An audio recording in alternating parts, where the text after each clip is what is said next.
The first time Alara Voss saw the man who would ruin and remake her life, she was 24 and elbow-deep in comet dust. She worked alone in the lunar observatory on the far side of the moon, a place so quiet that the only sounds were the soft click of her instruments and the slow thud of her own heart. Earth hung above the horizon like a blue coin, too beautiful and too far away. Alara had come here to escape people, not to meet them. Yet there he stood in the airlock corridor, tall, pale, silver-haired, wearing a coat that looked woven from midnight and starlight. The door had been locked. The alarms had not sounded. He should not have been able to breathe the air, but he did easily, as though the vacuum itself bowed to let him pass.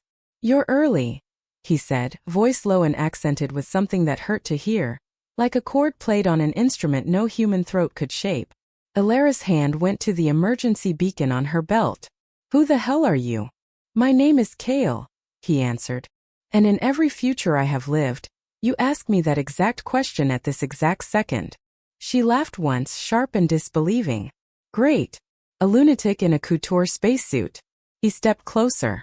The corridor lights flickered, dimmed, then brightened again, as though the station itself was nervous. "I am not from your world," he said. "I am from the end of time when the last star burns cold. My people learn to walk the threads of history the way you walk a corridor. We do not change the past. We only visit. Observe. Remember." Alara's finger still hovered over the beacon. "Then why are you here?" His eyes were the color of nebulae, violet shot through with gold, and when they met hers, something inside her chest cracked open like an eggshell. "Because every time I walk the threads," he whispered, "every single time I find you. And every single time you die before you turn 30. The beacon slipped from her fingers and clattered to the floor. He told her everything that first night. How in one thread she died in a lab accident on Mars at 27. In another, a solar flare caught her shuttle at 29. In a third, she simply never woke up one morning on Earth. Age 30, heart stopped for no reason any coroner could name. Thousands of branches, thousands of deaths, always before 30. And in every one, Kale, observer, archivist, mourner, stood helplessly at the edge of the scene and watched the light leave her eyes. "I have watched you die 23,411 times, he said. They were sitting in the observatory dome now, Earth glowing between them like a lantern. "I know the sound your neck makes when it breaks. I know the exact shade your lips turn when the oxygen runs out. I have memorized them all." Alara hugged her knees to her chest. "And you thought you'd just drop in and tell me? Like a cosmic heads-up." "I thought," he said carefully, "if you knew you might choose a different path. One where you live." She wanted to call him insane. She wanted to call security, even though security was 3 days away on the nearside base. Instead she heard herself ask, "What happens in the futures where I live longer?" Pain crossed his face like a comet tail. "You meet me," he said. "You always meet me. And then you die anyway, only sooner.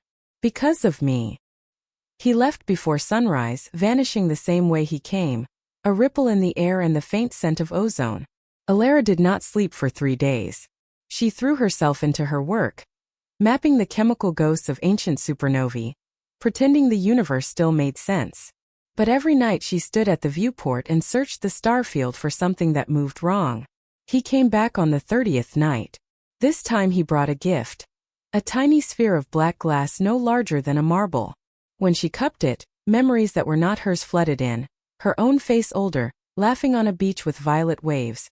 Her own hand holding a child with silver hair. Her own mouth saying "I love you" in a language that tasted like starlight. She dropped the sphere. It did not break. "Those are real memories," Kale said quietly. "From timelines that no longer exist. I saved them for you." "Why?" she demanded, voice cracking. "Because I am selfish," he said. "And because I am tired of burying you." Alara should have feared him. Instead she felt the first dangerous flutter of curiosity, of something warmer. They began to meet in secret. He could only stay an hour, maybe 2, before the strain of holding himself in her timeline tore at him. He bled light from his eyes when he overstayed. But in those stolen hours he told her about the library at the end of time, where every moment that ever happened was stored like books on endless shelves. He told her how his people had once been mortal, How they had bargained with entropy itself for the privilege of remembering everything. And slowly, against every law of sense, Alara fell. She learned the taste of his mouth, cold at first like space then burning. She learned the way his fingers shook when he traced the line of her jaw, terrified he would somehow bruise the timeline just by touching her. She learned that he had never kissed anyone in any thread, because no one else had ever mattered. One night, 6 months after they met, she asked the question she had been hoarding. "If we're careful," she said, "could there be a future where I don't die?" He was silent so long she thought he had left. "There is one," he said at last. "Only one. I found it last week. In that thread you live to be 92. You win the Nobel for your work on dark matter nucleosynthesis. You have grandchildren who call you Mimi.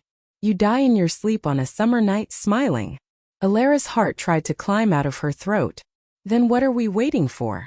Tell me what to do. Tell me how to walk that path." He looked at her with centuries of grief. "In that timeline," he said, "you never meet me." The silence that followed was heavier than lunar gravity. He reached for her, but she stepped back. "So that's the choice?" she asked. "You or 92 years? I cannot ask you to choose me," he whispered. "Every time you died." "Then don't ask," she said fiercely. "Stay anyway. I am poison to you. You are the only thing that has ever felt like living." They really fought for the first time. She screamed that she would rather burn bright for 5 more years than fade safely for 70. He shouted back in his own language, words that made the station lights strobe and the air taste metallic. In the end she kissed him to shut him up. And he kissed her like a drowning man finally breaking the surface. After that, they stopped pretending there was a way out.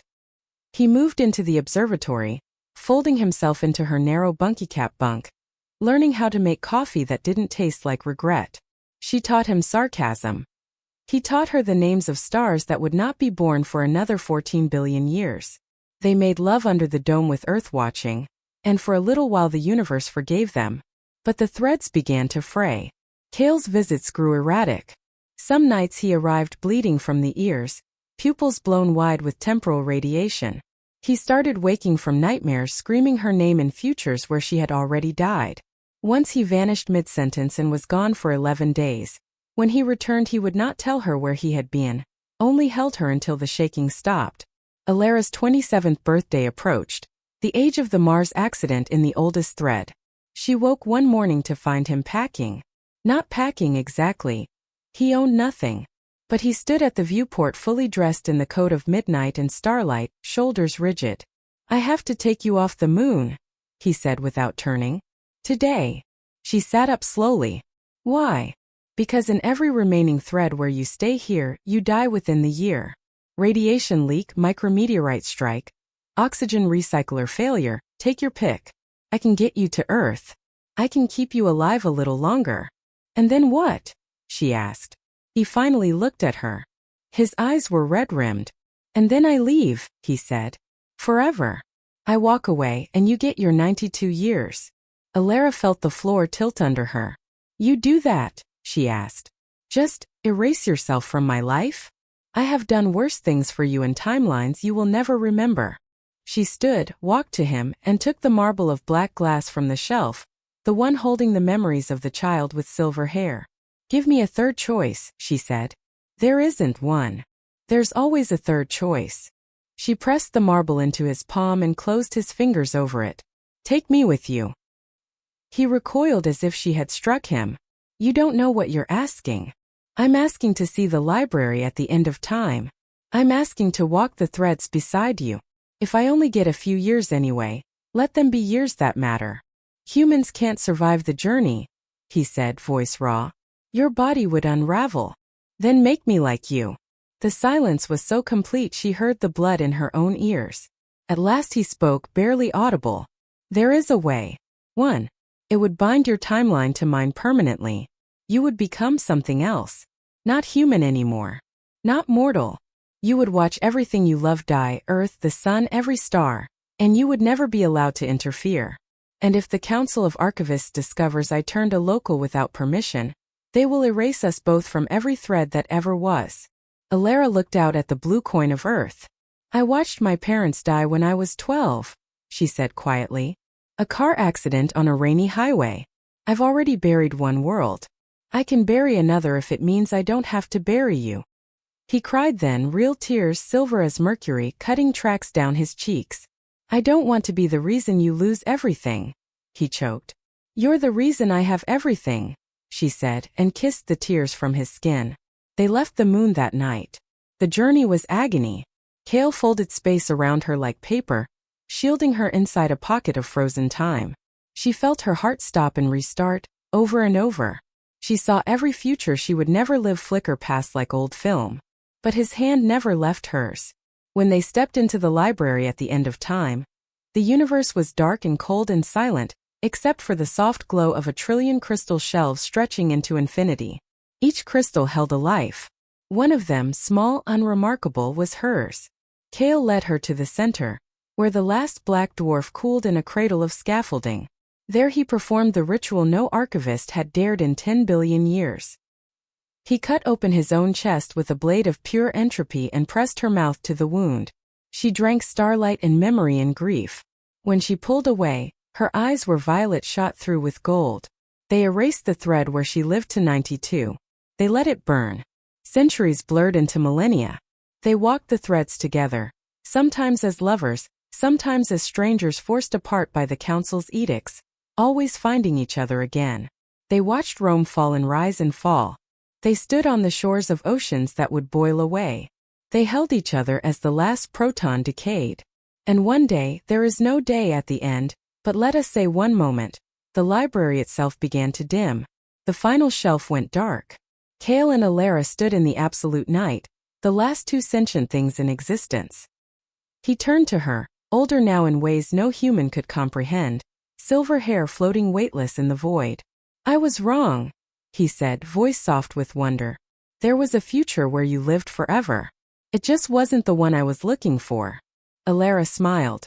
The same smile from the beach with violet waves, from the memory in the black glass marble she still carried.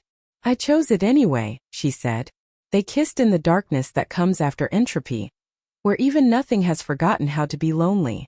And somewhere in a universe that will never exist again, a little girl with silver hair looked up at the stars and asked her grandmother why the night sky felt like a love story. The grandmother, eyes violet shot through with gold, only smiled and said, because once upon a time my love it was. Finn.